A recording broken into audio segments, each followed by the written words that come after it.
Hi, I'm Edward, and welcome to Marxists at the Movies. I'm proud to introduce this project, created with the help of my AI team. You won't be hearing my voice just yet. Instead, two AI hosts will guide you through the stories, struggles, and revolutionary sparks hidden in the films we know and love. Thanks for being here, and enjoy the show.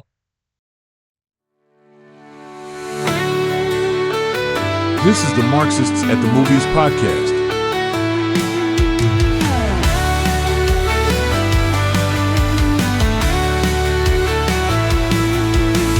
Scene opens, white lights dim down low.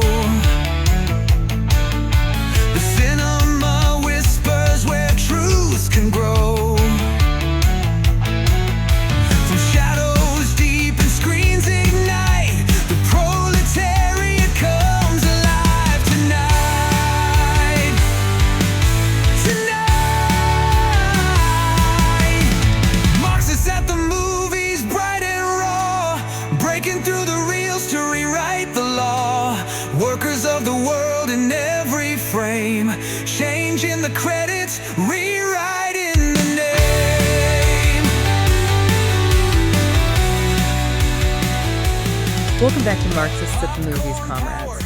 Your favorite cinematic commies, sharper than a sickle and shinier than a freshly bedazzled union banner, are clocking in for our final picture show of International Workers' Month. It has been quite a month, hasn't it? Really got into some heavy hitters, film-wise. Absolutely. And for our grand finale, we've got a film that, on the surface might just seem like a frothy confection, really. A pure dose of cinematic sugar. Feathers and sequins galore, Yeah. that kind of thing. Exactly. But peel back those layers of vibrant cam, look beyond the dazzling frocks, and you'll find a surprisingly incisive critique, a real skewering of the very societal structures we love to dissect here. Indeed. And before we plunge headfirst into the wonderfully chaotic world of South Beach, as depicted in our featured film, a word to the wise, dear listener. Always a good idea. Tonight, we are diving deep into the 1996 cinematic gem, The Birdcage. Oh, a triumph of comedic acting, wouldn't you agree? Just brilliant performances all around. Absolutely. But to fully understand its nuances and the whole conversation surrounding it, we will also be referencing its brilliant French predecessor, La Cage aux Folles, from 1978. Yes. The groundbreaking original. Can't really talk about The Birdcage without tipping our hats to La Cage, can we? You really can't. They're intrinsically linked. Yeah, if by some revolutionary oversight you haven't yet experienced the comedic brilliance of either of these films, well, first off, what are you waiting for? Unlikely, perhaps, but yes, we wouldn't want to leave anyone behind on this particular cinematic barricade. So, spoiler warning is officially in effect. Right. Consider yourselves warned. We'll be discussing plot points, twists, the whole shebang. And as always, we're not just relying on our own dazzling insights, are we? No, never. We've assembled a veritable workers' collective of perspectives to enrich our discussion. A rich tapestry of voices, wouldn't you say? Indeed. So we'll be drawing heavily from a fantastic piece of analysis by Edward Michael Francis, who, as you know, is the creator of this very podcast. That's right. Their analysis is titled The Birdcage: Class, Closets, and Camp, and it's just packed with sharp insights. Francis uses they-them pronouns, by the way. Good point. Thanks for clarifying. And Francis's analysis is key here because it really informs our approach. It brings this critical, queer, class-conscious lens that's perfect for Marxists at the movies. We'll be including some of Francis's personal stories and opinions woven into their analysis as they bring that lived experience to the critique. Exactly. It adds such a crucial layer. But we're also bringing in other sources. Naturally, we've got interviews with a phenomenal cast and crew, some fantastic behind-the-scenes glimpses there. Oh, the anecdotes are truly illuminating, aren't they? Always love hearing those. Me too. We'll also be looking at contemporary reviews, trying to get a snapshot of how the film was received back in '96, what resonated with audiences and critics then. Context is always key, yeah. And we've delved into the intricate production history, the fascinating journey this story took to grace the silver screen. Wasn't exactly straightforward. So our mission for this deep dive, Yep. which I wholeheartedly accept, comrade, As do I. is to really unpack the various layers of this film, to understand its enduring resonance, why it, continues to spark conversation even now. Exactly. We aim to move beyond the immediate, uproarious hilarity. And trust me, there are laughs aplenty. It's a very funny movie. Oh, undeniably, side-splittingly funny in parts. But we want to unearth the film's surprisingly astute commentary.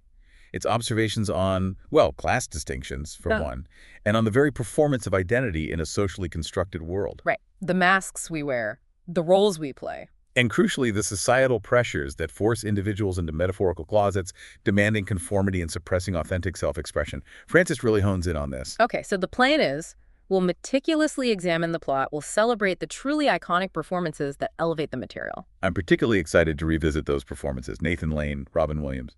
Just incredible. Absolutely. We'll be sharing some delightful trivia, always fun. We'll trace its intricate production history, which, as you said, is quite a story in itself. It truly is a journey. Lots of twists and turns getting it made. We'll consider its critical reception, the accolades it received, and perhaps some notable omissions in the awards circuit. Ah, yes, that glaring absence of recognition for a certain comedic genius.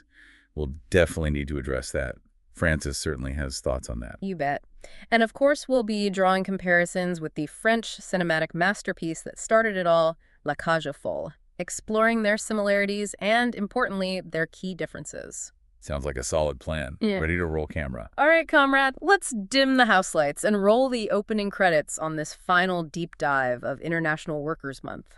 Excellent. So for those who may be new to this cinematic experience or, could use a refresher, The Birdcage graced our screens in 1996. Hard to believe it's been that long, really. Isn't it? The central premise revolves around Armand Golbin, portrayed with incredible warmth and fantastic comedic timing by the late, great Robin Williams. He's a gay cabaret owner in the vibrant setting of South Beach. And his life partner, Albert, played with absolute scene-stealing brilliance by Nathan Lane.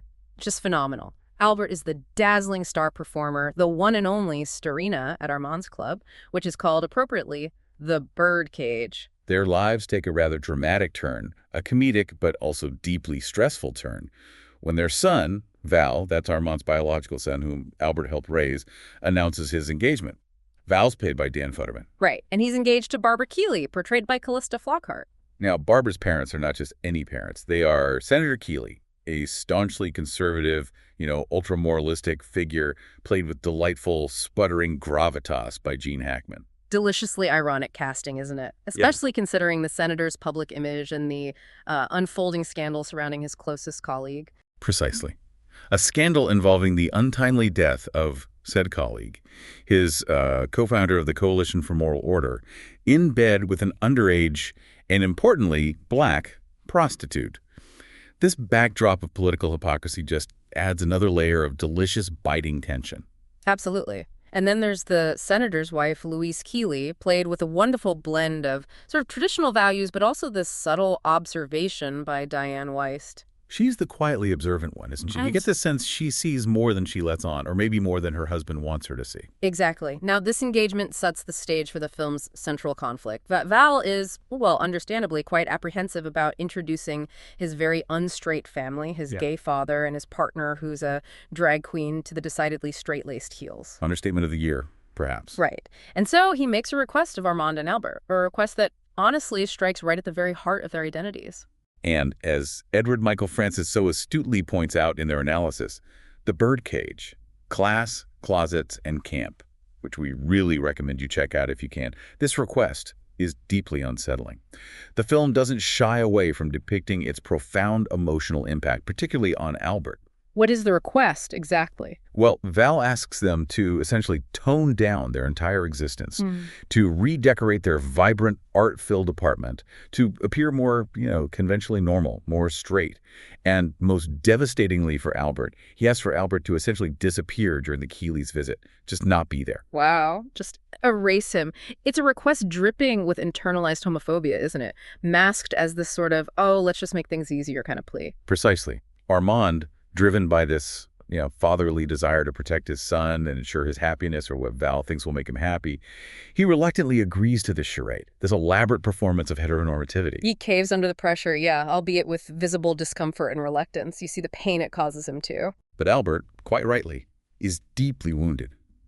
He's offended by the implication that his very being, his authentic self, his life with Armand, his art, is something to be ashamed of. Something to be hidden away, an obstacle to his stepson's upward mobility.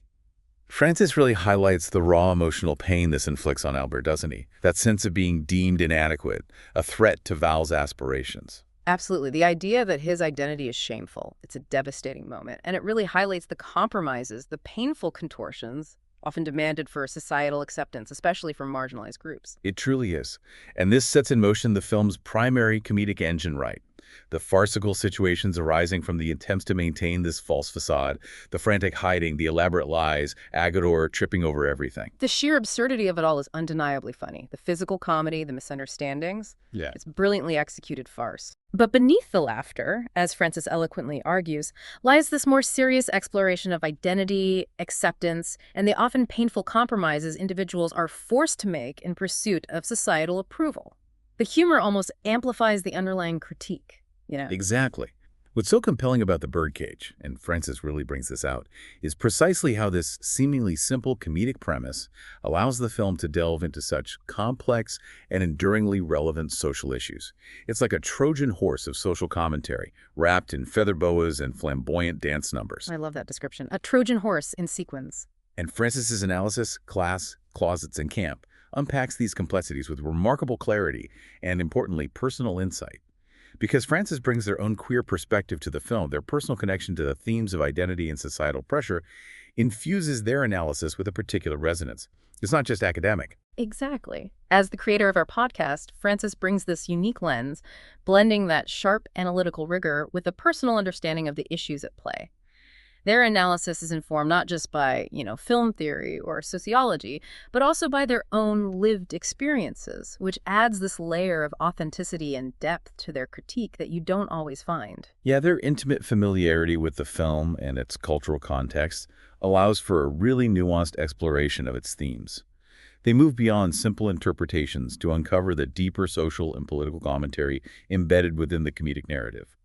They see the gears turning underneath the laughs. Right. Before we go any further, it's worth pausing for a moment to share a bit of how this film personally impacted Edward Michael Francis, the author of the piece we're discussing. Right. It adds so much context. And what's really interesting is how Francis talks about first seeing The Birdcage as a teenager. Yeah.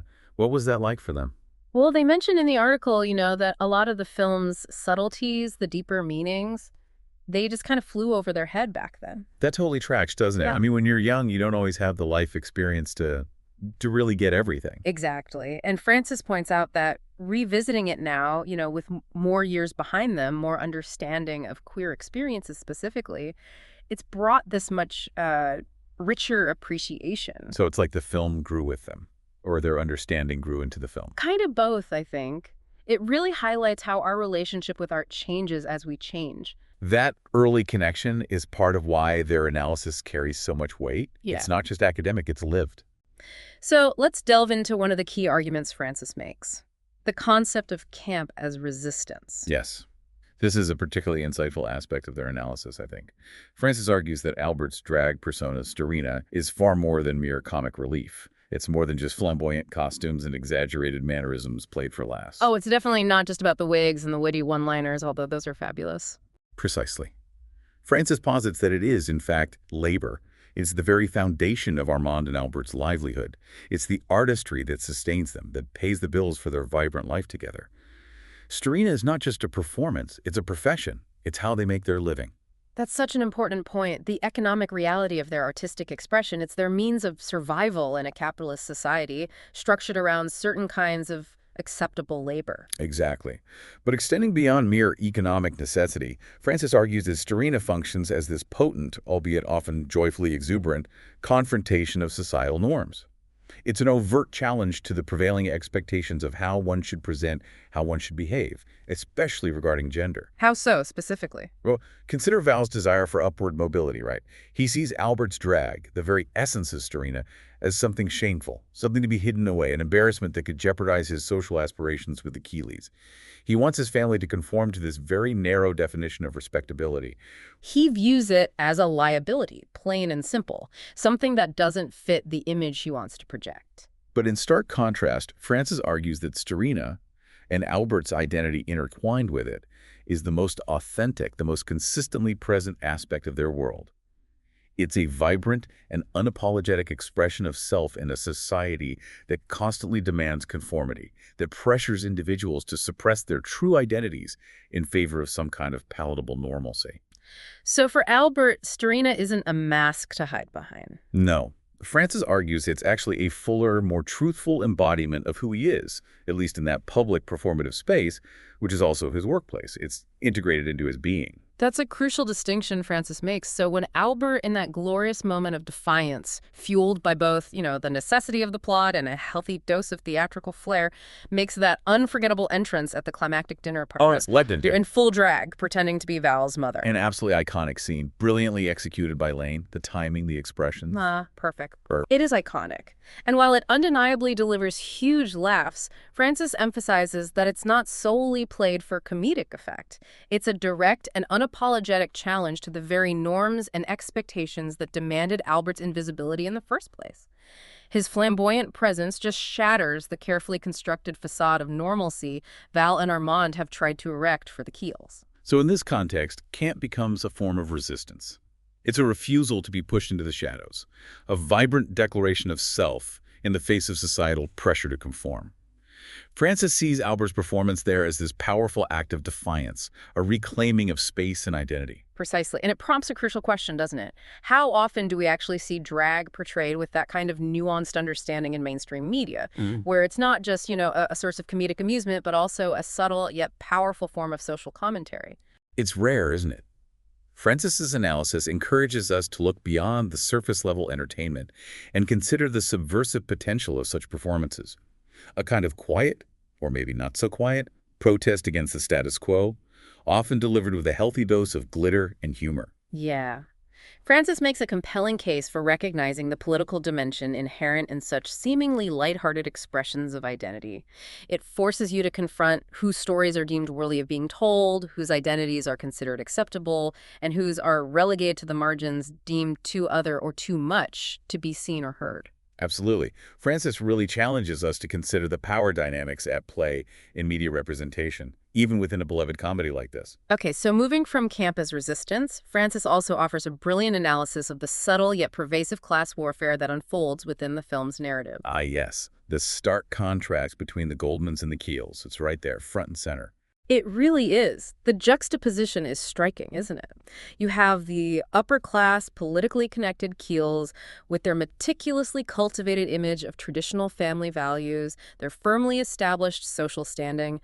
They represent the epitome of mainstream respectability, and they wield significant power within their social and political circles. The picture of conventional success and influence built on, certain conservative ideologies. And then you have the middle-class, artistic Goldmans. They've built their lives and their livelihood in the often marginalized world of drag performance and theater. Their world is vibrant, full of chosen family, love, creativity.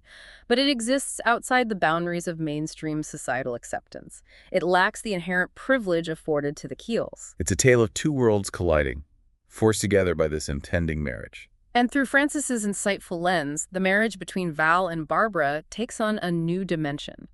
They frame it not as a romantic union based on passionate love, but almost as well as a strategic corporate merger. Ah, that's a fascinating way to put it. A merger. Yeah. Driven not by the whims of young love, but by the cold, hard calculations of social and political advancement. For the Keels, think about it. Barbara's marriage to Val, seemingly from a more ordinary background, at least on paper, before the truth comes out, could soften their image, make them appear more relatable, especially given the unfolding scandal involving the senator's colleague. It's good PR. Okay, I see that. And for Val? Well, for Val, marrying Barbara is like acquiring a golden ticket, isn't it? A passport to a different class, a chance to shed his unconventional upbringing, the drag club, the gay parents, and ascend the social ladder. Francis argues he sees Barbara partly as a means to an end, a vehicle for his own social mobility. That's precisely how Francis interprets it. And Val's desperate, at times almost humiliating attempts to straighten up the house, to sanitize their lives for the impending visit of the Keels, the frantic redecorating, hiding the art. It's not really about protecting anyone's feelings, is it? It's about managing perceptions. It's pure damage control for his own image. No, it's pure public relations. It's about carefully curating appearances, avoiding any hint of scandal or impropriety or just difference that could derail his meticulously planned ascent into a higher social stratum. Francis argues he's willing to sacrifice his family's authenticity for his own gain. And Armand, poor Armand, despite his underlying discomfort and the inherent indignity of it all, he essentially becomes the stage manager for this elaborate lie. He's orchestrating the performance of normalcy for the benefit of the powerful and judgmental Keels. Yes. He coaches Albert on how to act more manly, that whole toast scene. He frantically redecorates their home to conform to a more conventional aesthetic, hiding their life's treasures, all to appease the sensibilities of the Keels and ensure Val's acceptance into their world. All to appease the powerful, judgmental Keels, who represent the very social structures that marginalize Armand and Albert's way of life in the first place. The irony is thick. What's particularly fascinating when you examine the film through this class lens, as Francis encourages us to do, is the underlying unspoken tension. The film subtly reveals the lengths people are willing to go to, the sacrifices they're prepared to make, simply to climb the social ladder, to gain acceptance from a perceived higher social group. The relentless pursuit of social capital, even at the cost of personal integrity and family loyalty. Absolutely. And this leads directly into Francis's astute observation that in The Birdcage, marriage functions more as a strategic merger than a miraculous union of souls. Right, expanding on that merger idea. Yeah. They argue, quite convincingly in my opinion, that while the surface plot revolves around Val and Barbara's impending nuptials, it deviates significantly from the typical heartwarming romantic comedy narrative. Definitely not your standard meet-cute leading to a fairy tale wedding, is it? There's way too much anxiety and deception involved. Precisely. Instead, Francis posits that the marriage plot operates more like a calculated business transaction, a strategic alliance forged between two families inhabiting vastly different social and economic spheres. Right. Barbara, as the daughter of a prominent senator embroiled in scandal, becomes a valuable political asset for the Keels.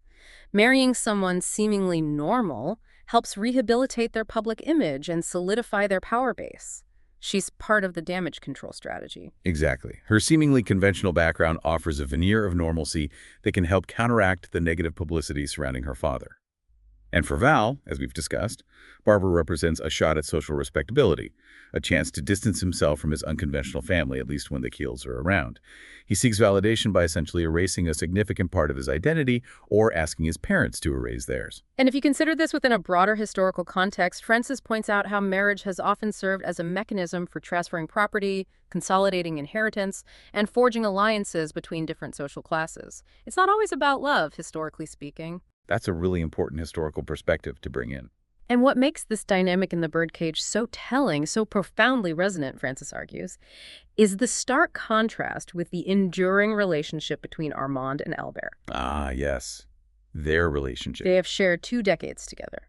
A deep and committed partnership built on love, mutual support, navigating hardships together. A significant commitment, far longer than Val and Barbara have even known each other. Exactly. Yet their bond lacks legal recognition. This was 1996, remember? And it certainly lacks the societal validation afforded to Val and Barbara's upcoming marriage. In the eyes of the Keels and the broader conservative society they represent, Armand and Albert's relationship is somehow less real, less legitimate. Right. Not considered a real family in the traditional sense, at least according to the narrow definitions upheld by the Keeleys and people like them.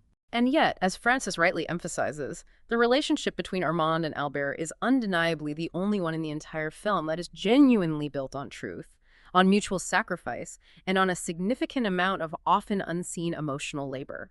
They have navigated life's challenges together, supported each other's dreams, and built a life based on their authentic selves. Whereas the supposedly normal, socially sanctioned relationship between Val and Barbara is, at least in large part, based on manipulation, lies, and the selective erasure of fundamental aspects of who people truly are, at least initially.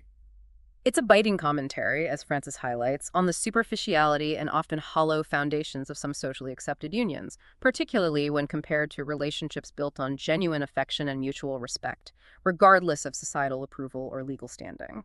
It really flips the script on what constitutes a valid relationship. Absolutely. And Francis doesn't shy away from offering a rather critical analysis of Val's motivations and actions. They see him as well. Maybe the worst is too strong, but deeply problematic. The worst is actually a direct quote from Frances's analysis, referring to Val's actions in asking his parents to hide.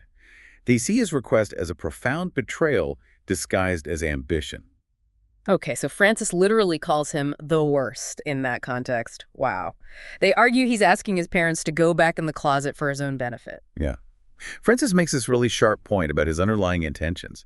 His desire isn't just for some vague notion of respectability. He actively attempts to leverage his parents' dignity, their very identities, as a bargaining chip. Trying to essentially buy his way into the ruling class by sacrificing their authenticity, by demanding they perform a charade that denies who they are. Frances sees this as a deeply selfish act, a betrayal. Wow, that is a harsh assessment. But, when you consider his demands, erase Albert, change the apartment, lie about everything, it kind of rings true, doesn't it? He sees Albert's drag, the very art form that has sustained them for 2 decades, as nothing more than a disposable costume. Right. Something to be discarded when it no longer serves his social climbing aspirations. Frances underscores the inherent disrespect in Val's attitude towards his family's way of life, the life that raised him. And what's particularly galling, as Frances emphasizes, is Val's almost complete lack of genuine remorse or apology for this incredibly hurtful, identity-denying request he makes. He seems to expect his parents to simply comply, without acknowledging the pain and indignity he has inflicted upon them, especially Albert. That's a crucial observation. The film, maybe because it's a comedy, kind of rushes towards a happy ending and perhaps lets Val off the hook somewhat easily. He gets the girl, the parents reconcile. Right, but Frances argues that we, as critical viewers, are not obligated to extend the same forgiveness. We can recognize the underlying selfishness and the lasting impact of his actions, even if the film resolves things neatly. That's a very fair point. It's also rather insidious how Val attempts to position himself as the rational one, the calm peacemaker, navigating this delicate and potentially volatile situation. He presents himself as the responsible adult, trying to manage his eccentric family for the benefit of the uptight Keels. Right, like he's merely trying to keep everything calm and avoid any embarrassing scenes. He casts himself as the level-headed mediator between 2 worlds. But as Frances so astutely puts it, this notion of peace in this specific context is merely a thinly veiled code for compliance, for assimilation. He's not genuinely trying to bridge a cultural gap or foster understanding. No, instead, he's simply outsourcing the discomfort, the potential awkwardness, onto the very people who raised him and have always loved him unconditionally.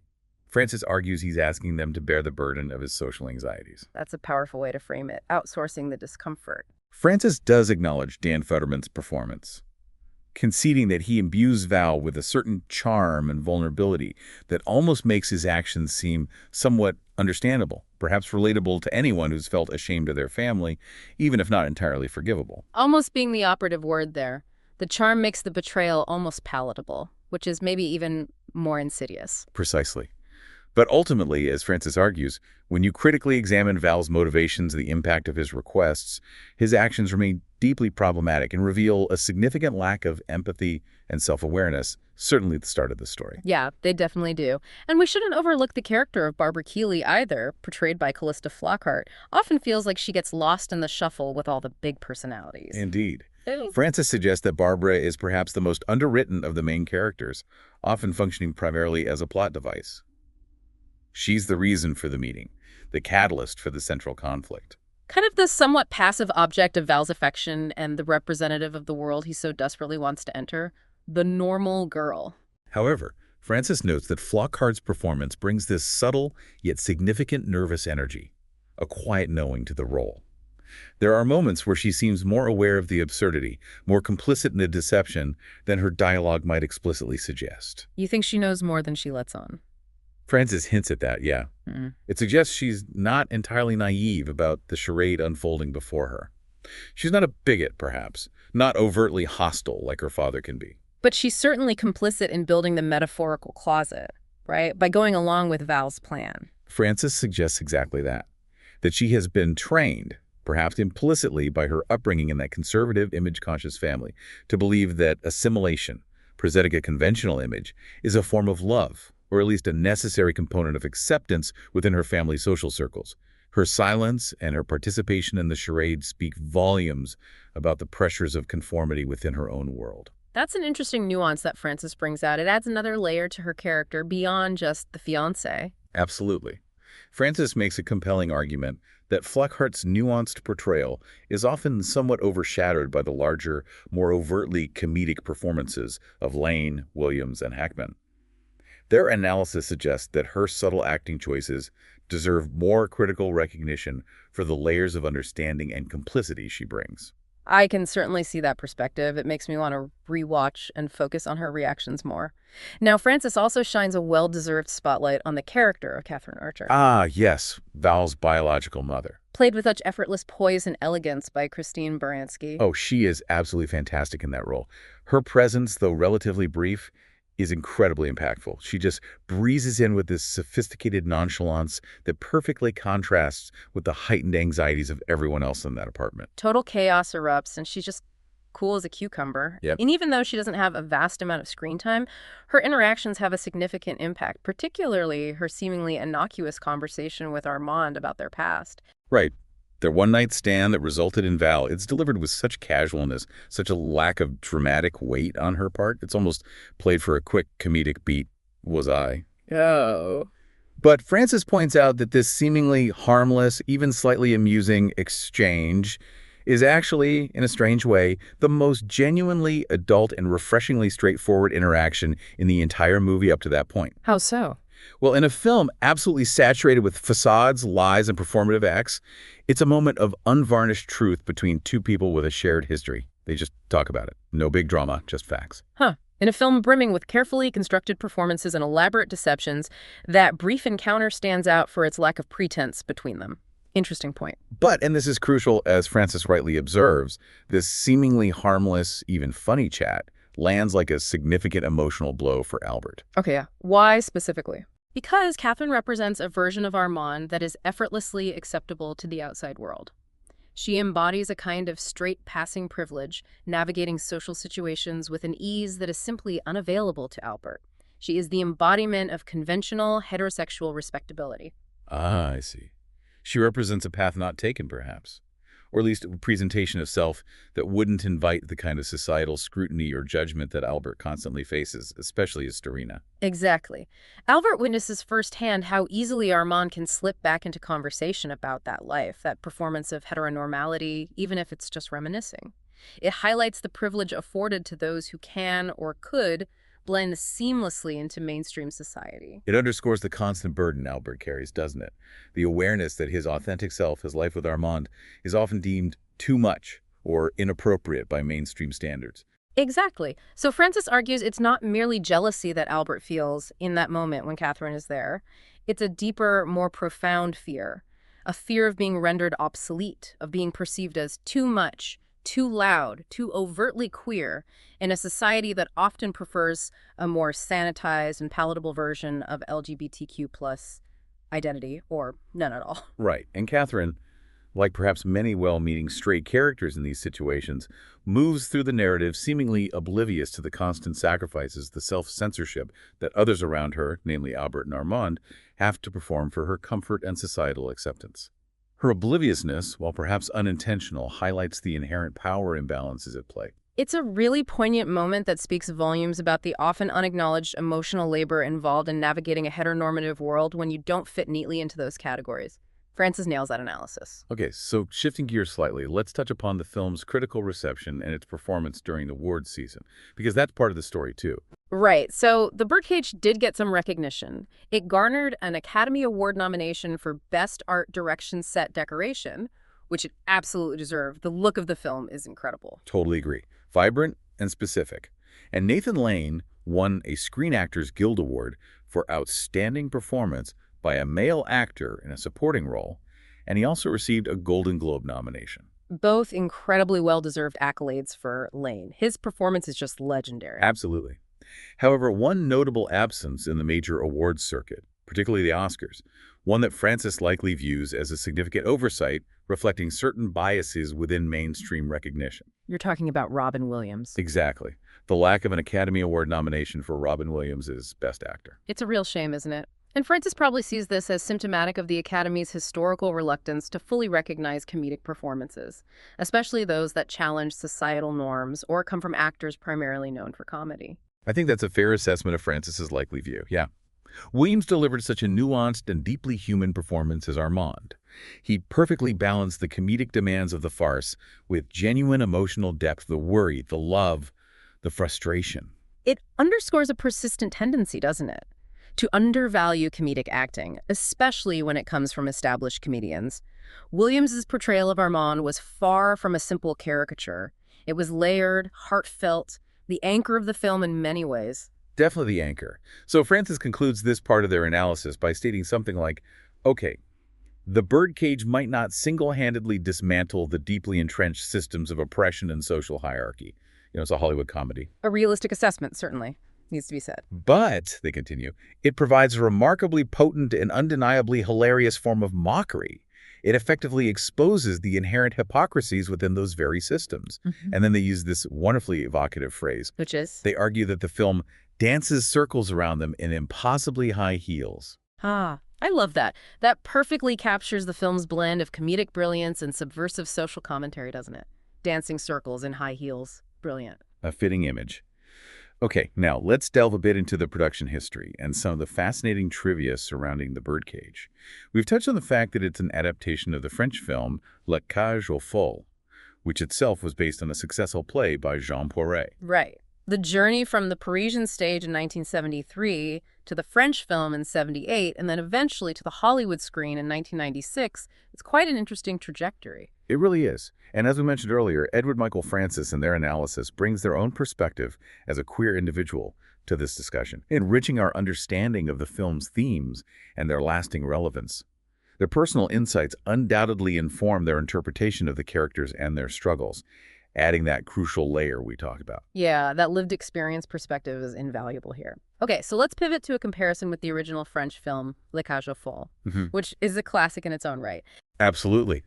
Roger Ebert, actually, in his 1979 review of the French film, called it a wonderful comedy. He praised its comic timing and warmth, and specifically noted it wasn't a bitchy, cruel comedy, but rather one filled with affection for its characters, even amidst the absurdity. That's interesting. He famously highlighted the macho toast buttering scene, or rather, Albin's attempt at it, as a moment of pure comedic genius. And he also praised the extended dinner scene for its masterful execution of sustained comedic tension. Ebert also noted its surprising box office success in the U.S. at the time, especially considering initial concerns about whether American audiences would embrace this subject matter back in the late 70s. It speaks to the universal appeal of the story's themes of love, family, and acceptance, I think. Definitely. Now, when comparing the two films directly, Ebert, in his 1996 review of The Birdcage, did observe differences, particularly in the casting and portrayal of the leads. Right. While he acknowledged Robin Williams' more restrained, almost straight man performance than Birdcage, compared to his usual persona anyway. Yeah, Williams plays it relatively grounded, letting Lane have the fireworks. Exactly. But Ebert expressed a preference for Michel Serrault's performance as Elbin, the Albert character, in La Cage aux Folles. He found Serrault's portrayal to be perhaps more serious underneath the flamboyance, more deeply rooted in the character's anxieties. He felt Nathan Lane's interpretation in The Birdcage, while brilliant, was broader, more overtly theatrical in comparison. That's an interesting distinction. Lane certainly brought a different energy, didn't he? A more, maybe, American Broadway sensibility to the role. Big, bold, hilarious. It could reflect the differing comedic styles of the two films overall. The Birdcage arguably leans more heavily into farce and slapstick, aiming for bigger laughs, perhaps. While La Cage aux Folles, while certainly very funny, often delves deeper into the emotional anxieties and vulnerabilities of its characters, with maybe a touch more dramatic weight at times. That sounds about right. We also know that Hank Azaria's character, Agador Spartacus, the flamboyant Guatemalan housekeeper, Who insists he wears shorts, not dresses. right. That character was significantly enhanced and given much more dialogue, much more screen time in The Birdcage compared to the equivalent character in the original French film. Azaria himself has spoken about this. He noted that the character was made more verbally expressive in the American adaptation, adding another layer of comedic chaos, and frankly, some of the biggest laughs in the movie. His physical comedy is incredible. He really steals scenes. And speaking of adaptations, while the iconic song I Am What I Am is deeply associated with the story, thanks to the hugely successful Broadway musical adaptation of Le Cage aux Folles. Which came between the French film and the American one. Exactly. Yeah. It's important to note that the song does not actually appear in either the original French film or in The Birdcage. It's a testament to the enduring power of the musical and its themes of self-acceptance that the song has become so intrinsically linked to the Le Cage universe in the popular imagination. People often think it's in the movies. It really fits the theme perfectly, though. Now, a specific example often cited when comparing the comedic approaches of the two films is that buttering toast like a man sequence we mentioned. Yes, the masculinity lesson. Right. Clips of both versions are readily available online, and watching them side by side offers a really clear illustration of their differing styles and comedic sensibilities. Serrault's approach versus Lane's. It's a fascinating comparison, yeah. It highlights the cultural nuances and the specific comedic choices made in each adaptation. Both funny, but in slightly different ways. Definitely worth looking up if you're curious. Now, let's delve into some of the behind-the-scenes stories and trivia that make the production of The Birdcage so intriguing. Because getting it made wasn't easy. Right. One interesting tidbit is the initial negative reaction to the film's teaser trailer. Robin Williams himself recalled sitting in a theater and hearing the audience audibly boo the trailer when it came on. Oh, wow. That must have been incredibly concerning for everyone involved. Like, maybe we misjudged this. Indeed. Apparently, there was real anxiety among the cast and crew that the film might not resonate with audiences, that maybe America wasn't ready or the marketing was off. And that fear was compounded by the fact that MGM, the studio, was in a pretty precarious financial situation at the time. So the success of The Birdcage was actually crucial for the studio's survival. It wasn't just another movie for them. Absolutely. It was a big gamble, the documentary The Birdcage and Le Cage aux Folles. The inside story meticulously chronicles the long and winding path this story took to reach American moviegoers. The rights were tied up for years, involving various studio mergers, different creative teams, legal complexities. It's a classic Hollywood tale, isn't it? Navigating rights issues, development hell, finding the right combination of talent. For instance, Alan Carr, the producer famous for Grease and the Le Cage musical, actually attempted to develop an American film adaptation back in the 1980s, but those efforts ultimately didn't pan out. And meanwhile, the Broadway musical version of Le Cage aux Folles became this massive, Tony-winning success, further solidifying the story's popularity and maybe raising the stakes for a film adaptation. Exactly. Eventually, the project landed with Mike Nichols directing and, crucially, Elaine May adapting the screenplay. A powerhouse combination. Absolutely. And it was May who updated the setting to the vibrant, specific backdrop of South Beach, which feels so perfect for the story. It really does. It adds so much visual flair and cultural context. And Mike Nichols, the director, reportedly conducted extensive research into drag culture. He spent time in clubs, talked to performers, wanting to ensure a respectful and authentic portrayal within the film, even amidst the farce. That commitment to authenticity, even in a broad comedy, is commendable, especially back then. Now, there were also some notable differences introduced in The Birdcage compared to the French film, weren't there? Beyond just Agador. Yes. For instance, the character of Albert explicitly wanting a palimony agreement, seeking some kind of legal protection or recognition for their long-term relationship, was an addition in the American version. That feels very specific to the American context, perhaps reflecting evolving social and legal conversations around same-sex relationships in the mid-90s, even before marriage equality was on the mainstream horizon. That's a good point. Additionally, the ending of The Birdcage arguably places a bit more direct responsibility on Val for his actions and the impact they have on his family. There's a clearer sense, maybe, that he needs to step up and integrate his worlds. Right. The resolution feels slightly more focused on Val's growth, perhaps. Possibly. Yeah. And who can forget that anecdote, I think it's also from the documentary, about Oprah Winfrey asking Nathan Lane a potentially intrusive question about his own sexuality during a promotional interview for the film. Oh, I remember hearing about that. What happened? Robin Williams apparently stepped in immediately, deflected the question with humor, and basically shut down that line of inquiry to protect Lane's privacy. Wow. Good on Robin Williams. A testament to his character and his unwavering support for his co-star, especially in a potentially uncomfortable public moment like that. Absolutely. So despite the initial concerns surrounding the trailer, the studio's financial woes, the long development history, The Birdcage went on to become a phenomenal success, both critically and commercially. It really took off, didn't it? Hugely. It became one of the highest-grossing R-rated movies of its time. It played a significant role in MGM's financial recovery, and importantly, it proved that a mainstream comedy centered around a loving, committed gay couple could resonate with a wide audience and achieve significant box office success. It challenged a lot of preconceived notions in Hollywood about what kind of stories could sell, especially comedies featuring queer leads. Definitely a landmark film in terms of representation and mainstream acceptance, even with its imperfections. Absolutely. Now, just a few more behind-the-scenes glimpses, because they're fun. Callista Flockhart revealed in an interview that her favorite scenes to film were the chaotic dinner party sequences, which, incredibly, took several weeks to shoot. Weeks. For those scenes, wow, I guess it makes sense. There's so much going on, so many people, intricate blocking, comedic timing. Exactly, a testament to the complex choreography required. And Diane Wiest fondly recalled the fun and supportive atmosphere on set, emphasizing the constant improvisation and hilarity provided by Williams and Lane between takes, and sometimes during them. You can almost feel that energy watching them. Their comedic chemistry was just electric. Undeniable. Gene Hackman, who isn't typically known for broad comedic roles like Senator Keeley, reportedly approached his part with a great sense of humor. Apparently, he even embraced the experience of being in drag for that memorable escape scene at the end. Azaria mentioned Hackman was initially uncomfortable but then got into the spirit. That's great to hear. And speaking of Valia, he was particularly mindful of creating a respectful portrayal of Agador Spartacus, right? He didn't want it to be just a collection of stereotypes.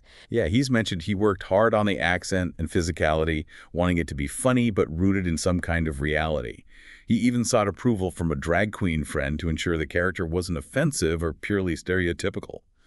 Apparently, he initially harbored some reservations about taking the role, worried about how it might be perceived. That thoughtfulness is appreciated. And finally, it's interesting to note that when The Birdcage later aired on network television on ABC, extending footage was added. Oh, really? What kind of scenes? Things like a scene about a cake, Armand convincing himself to prepare the apartment, more of the Keeleys' disastrous road trip down to Florida, some TV network executives deciding to cover the scandal story, longer versions of Armand's stew speech and Albert's cemetery plot speech. The cemetery plot speech. Yeah. Classic Albert. Right. Also, Catherine asking about a news van's parking, Catherine eating the stew in Armand and Albert's bedroom and complimenting Agador, and apparently some digitally painted swim trunks over skimpy thongs and certain shots for the TV version.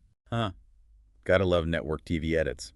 But it sounds like those added scenes might have fleshed out the characters and situations even more.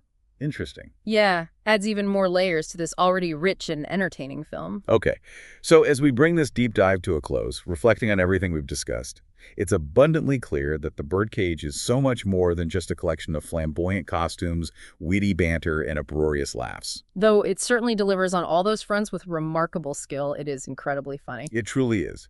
But it's also a remarkably insightful film, especially when viewed through the lens Francis provides.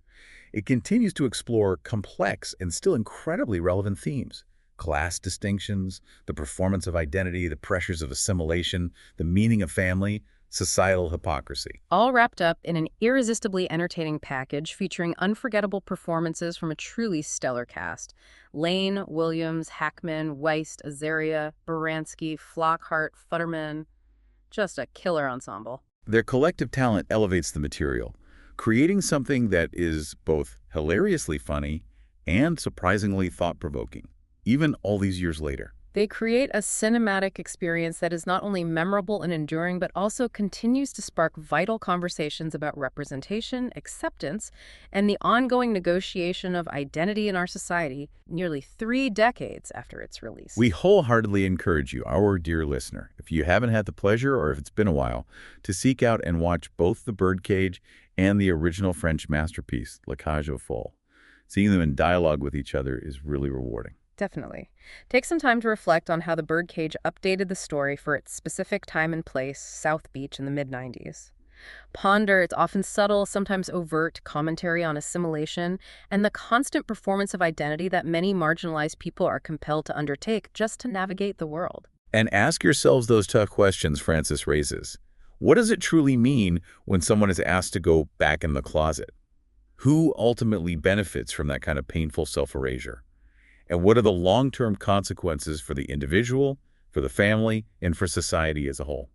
These questions remain profoundly pertinent in our contemporary world, unfortunately. Still things we grapple with every day.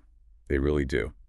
And perhaps one final, more provocative thought for you to chew on long after our cinematic curtain closes tonight, carrying Frances's critique forward. Lay it on us. Consider the progress, or perhaps the areas where progress has been less significant, or even rolled back in mainstream representation and genuine societal acceptance of queer identities in the nearly 3 decades since The Birdcage first graced our screens. How far have we truly come in dismantling prejudice, in embracing the full spectrum of human identities beyond just palatable representations? What battles for equality, visibility, and basic human rights are still being fiercely fought right now? And what role does media, like The Birdcage, play in shaping these narratives both positively and negatively? Important questions to keep wrestling with, definitely. Food for thought. Okay, so for its enduringly sharp and insightful social commentary, especially when viewed through a Marxist and queer lens like Frances's, for its joyous and defiant celebration of chosen family, and for the sheer, unadulterated comedic brilliance of its performances. Performances that truly elevate the material and leave such a lasting impact. You remember them years later. I absolutely do. We are awarding The Birdcage a solid hammer and sickle rating of 3.5 out of a possible 5. This has been Marxist. Scene opens, white lights dim down low. Thank you for listening to the Marxists at the Movies podcast. Cinema whispers Don't forget to where like and truths can comment. grow. From shadows deep and screens ignite, the proletariat comes alive tonight. Tonight, Marxists at the movies, bright and raw, breaking through the reels to rewrite the law. Workers of the world in every frame, changing the credits, rewriting the name.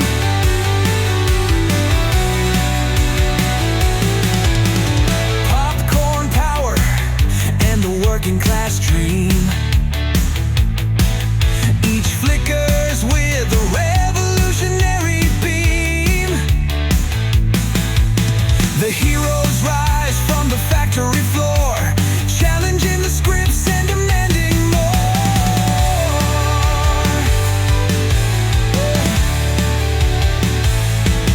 Behind the velvet curtains lies the fight. Directors of